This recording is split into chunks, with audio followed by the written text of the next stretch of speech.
បាទសួស្តីកូនទាំងអស់គ្នានៅក្នុងលំហាត់គណនាប្រវែង x នេះតើតែកូនចេះបំបែករូបមន្តបានអាចធ្វើលំហាត់នេះចេញរាល់ដងគឺយើងរកផ្ទៃកន្លាតែលើកនេះគេប្រាប់ផ្ទៃកន្លាណាកូនតែប្រាប់ផ្ទៃកន្លាហើយគេដាក់ x នៅកន្លែងណាយើងត្រូវរក x កន្លែងហ្នឹងរូបកគឺយើងរក x នៅប្រវែងប្រវែងកម្ពស់ដល់ពេលរូបខរកប្រវែងបាតតូចអញ្ចឹងរូបមន្តដើមមកវាផ្ទៃកន្លាចតកោណភ្នាយបាតតូចបូកបាតធំគុណនឹងកម្ពស់ចែកឲ្យ2អញ្ចឹងបើយើងយករូបមន្តនឹងមកធ្វើវឹបយើងអត់ចេះបំបែករូបមន្តនឹងទេយើងមិនអាចរលំហាត់ចម្លើយនឹងឃើញទេអញ្ចឹងគឺគេចង់បានគេចង់បានកម្ពស់ប៉ុន្តែកម្ពស់នៅក្នុងលំហាត់នេះគឺគេតាំងដោយអក្សរ x ហ្នឹងកូនប៉ុន្តែលោកគ្រូនឹងទាញរូបមន្តហ្នឹងឲ្យកូនមើលសិនណាអញ្ចឹងយើងចាប់ផ្ដើមទាញរោគកម្ពស់ហ្នឹងតើស្មើប្រមាណអញ្ចឹងលោកគ្រូដាក់សញ្ញាស្មើសិនយើងមើលចែកកម្ពស់ហើយនឹង2ហ្នឹងគឺចែកអញ្ចឹងយើងរៀនរួចហើយយើងបោះចែកនឹងមកខាងនេះទៅជាអី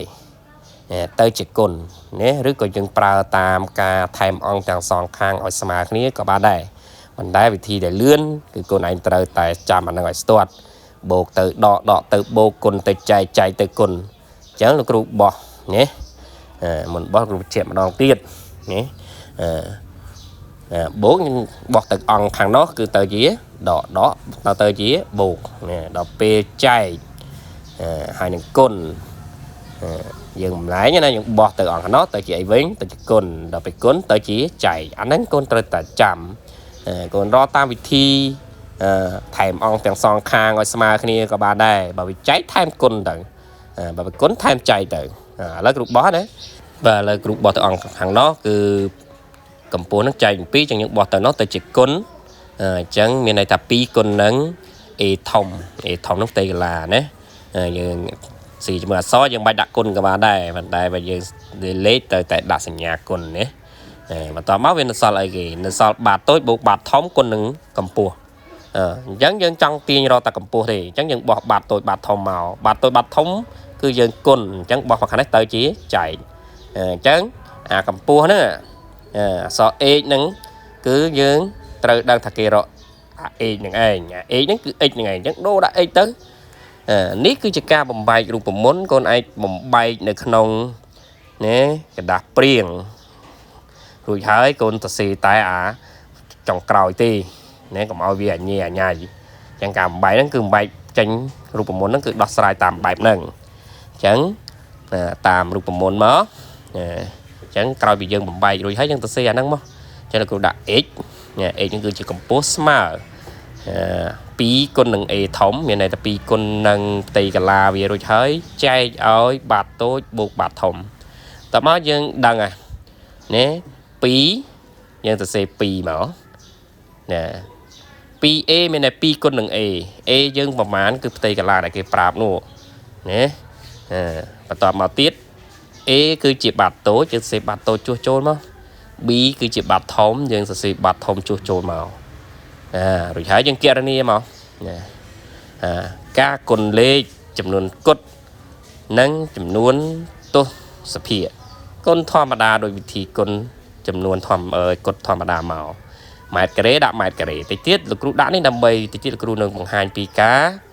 សម្រួលຂະຫນាតឥឡូវយើងគុណមកគុណពីខាងចុងហ្នឹងកូនបើកូនឯងទាំងយកទៅសេជួលបាសជួឈោកូនឯងគុណមិនគុណទៅប៉ុន្តែបើជួ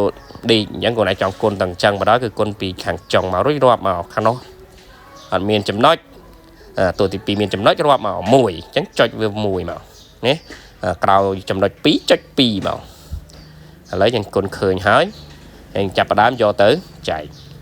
ហើយយើងមើលទៀតណាយើងចែកឲ្យបានសិនមកចាំលោកគ្រូប្រាប់ថាហេតុអីបានវានៅសល់ម៉ែត្រ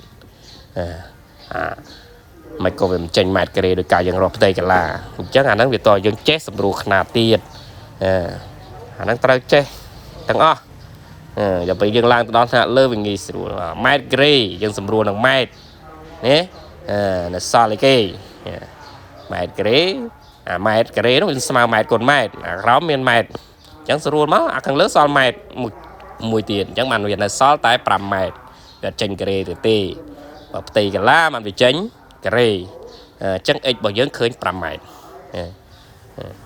ពេលដែលកូនទៅសេនៅក្នុងកិច្ចការត្រូវទៅសេតពីក្រោមមកណាដូចនេះ x ស្មើ 5m អញ្ចឹងទៅក្តារខៀនលោកគ្រូរៀងខ្លីហើយតូចហើយលំហាត់គណិតវិទ្យា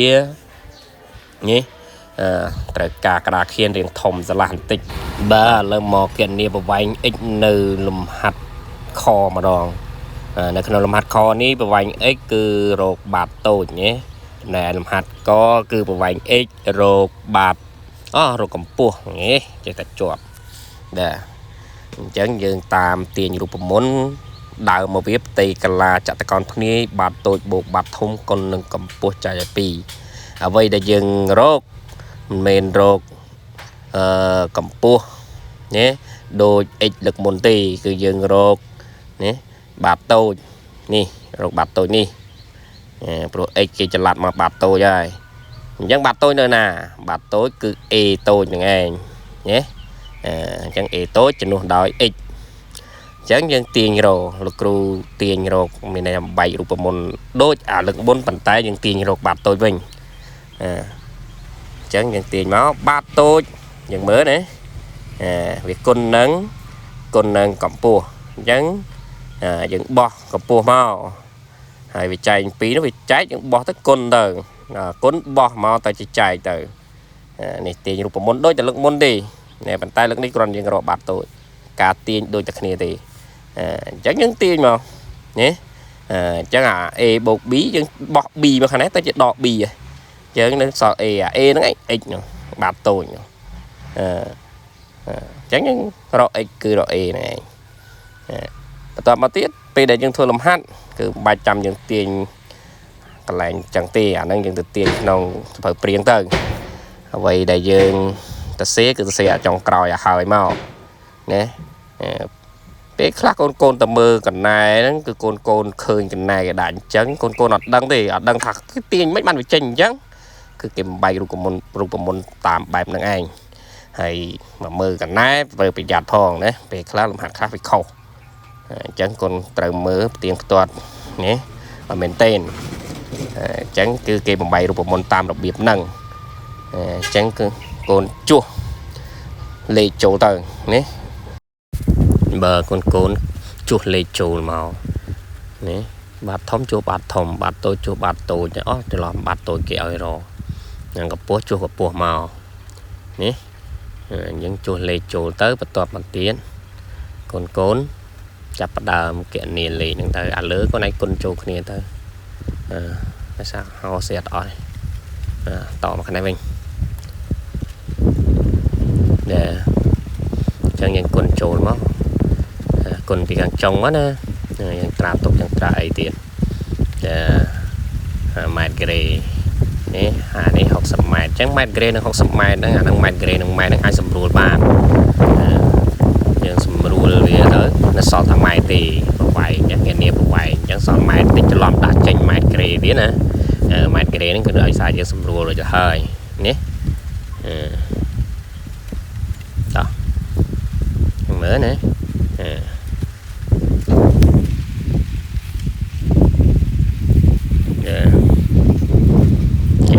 ទៅយើងធ្វើនៅក្នុងกระดาษព្រៀងរបស់យើងលើកន្លែងប្រមាណវិធីហ្នឹងគេនេះវារួចយកចម្លើយមកដាក់មក